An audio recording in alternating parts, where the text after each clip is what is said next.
communauté togolaise en Suisse lors de la soirée de réflexion sur les 58 ans d'indépendance du Togo le 28 avril 2018 à Fribourg.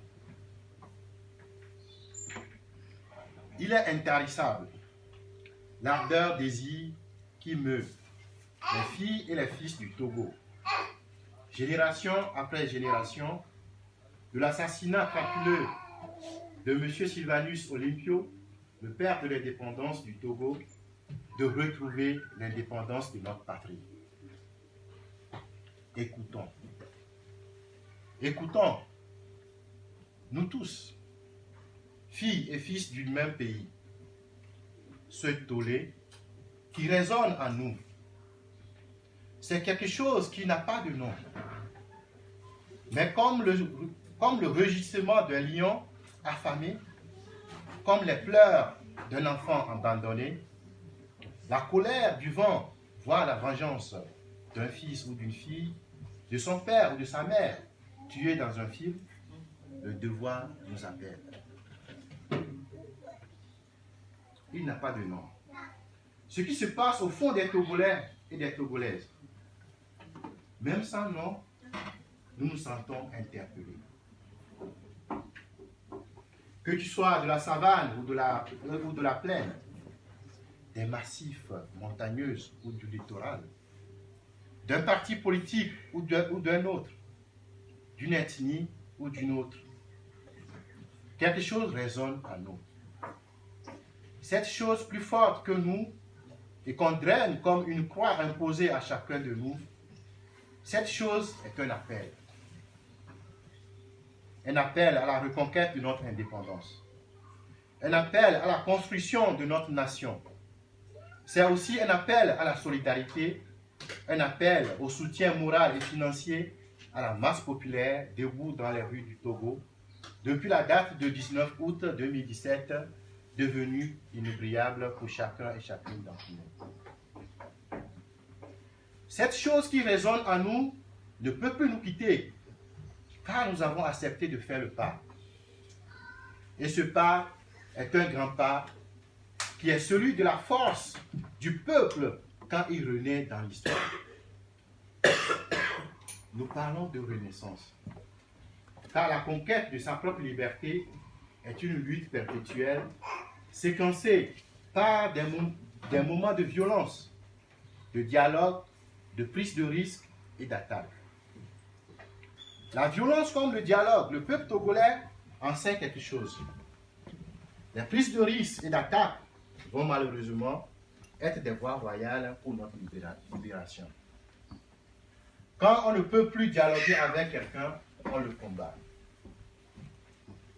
L'indépendance du Togo, qui n'a duré que 3 ans, a été confisquée par de durs labeurs. Ce surgissement du peuple togolais est un signe fort que notre peuple veut enfin refixer son destin pour retrouver sa place très importante dans l'histoire.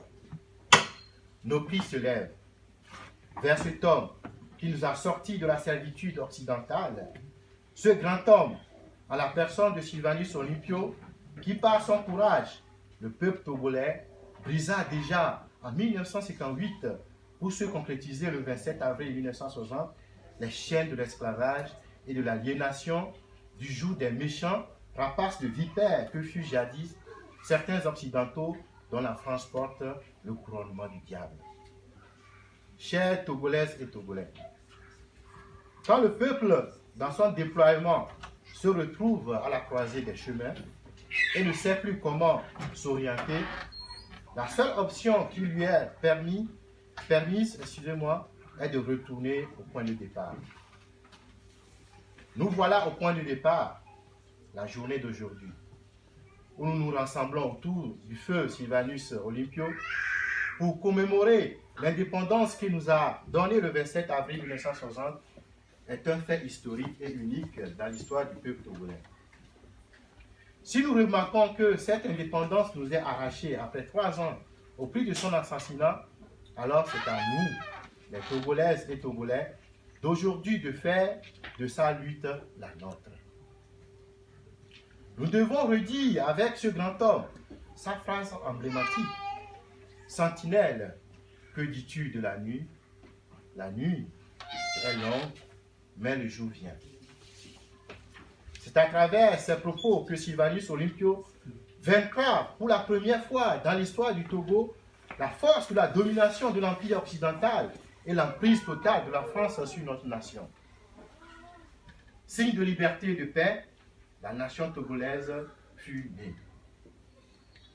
Et parce que le 13 janvier 1963, ce rêve réalisé fut brisé par les assassins français, mercenaires de nature, destructeurs de civilisation d'autrui et dictateurs par excellence, utilisant un fils du pays à la personne du traître et Adema Nyansibé, dans leur sale besogne, ont assassiné notre père de l'indépendance et ont sacrifié au néant l'âme reconquise du peuple togolais. Et c'est parce que le peuple togolais n'est pas resté bras croisés. Ce peuple réaffirmant son désir de retrouver son indépendance qu'il a exprimé haut et fort en 1990, pour ne pas dire 1990, en marquant son histoire d'une grève illimitée où pour la première fois les pertes matérielles et en vies humaines ont été constatées à parité égale. Que depuis 1990 ou 1990,